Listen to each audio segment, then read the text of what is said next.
Hi, today we are going to present the topic of natural law tradition. Natural law means the set of true propositions identifying basic human goods, general requirements of right choosing, and the specific moral norms deducible from those requirements as they bear on particular basic goods. The tradition of natural law theory has three main features. First, critique and rejection of ethical. Second, clarification of the methodology. Third, critique and rejection of aggregative conceptions of the right and just. 1. Against ethical skepticism, dogmatism, conventionalism. A. Skeptical denials of at least one basic human good are self-refuting theories which make no room for the fact of their own existence. B. Most contemporary skepticisms are based on a logically illicit slide.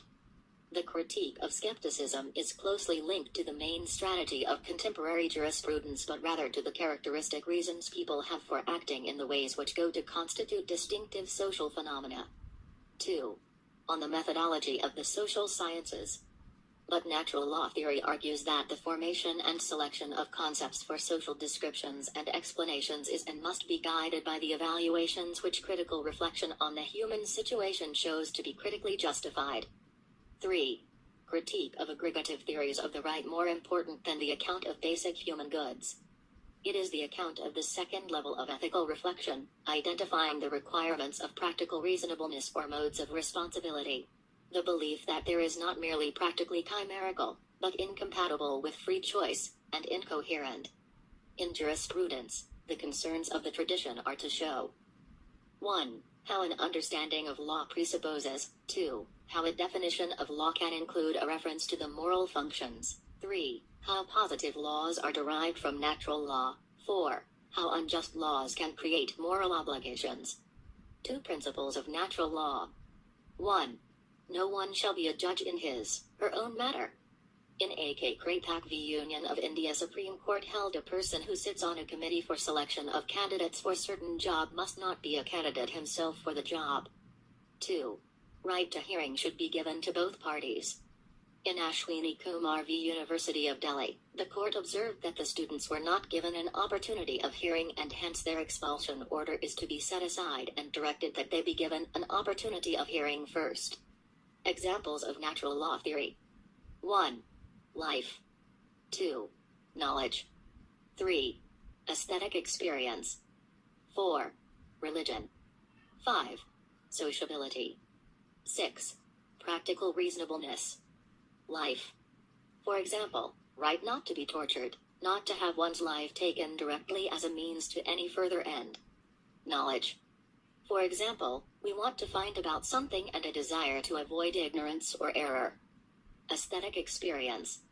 For example, dance, or song or football. This may involve actions of one's own, or mere contemplation. Sociability, friendship. It necessitates being in a relationship of friendship with at least one other person. This is a fundamental form of good. Practical reasonableness. It refers to freedom and reason, integrity and authenticity. Religion, the establishment and maintenance of proper relationship between oneself and the divine. In Gilardi v. U.S. two brothers owns fresh food processing companies located in Sydney.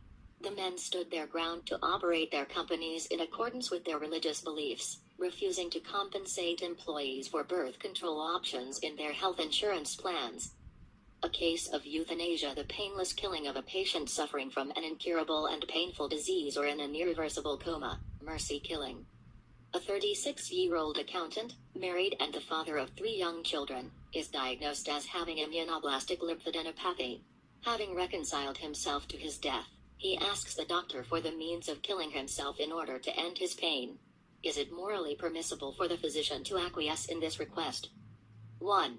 Administering a drug to end the accountant's life against one of the 4 fundamental values of natural law. 2. The only question is whether either of the 2 qualifying principles applies. 3. The principle of double effect might be used to justify 2 kinds of actions. In conclusion, by going deeper, theories of authority, or will-based theories of contract, natural law can give a better account of traditional jurisprudential problems. Thank you so much. Presented by final year student of session A171 for Dr. Zakiri.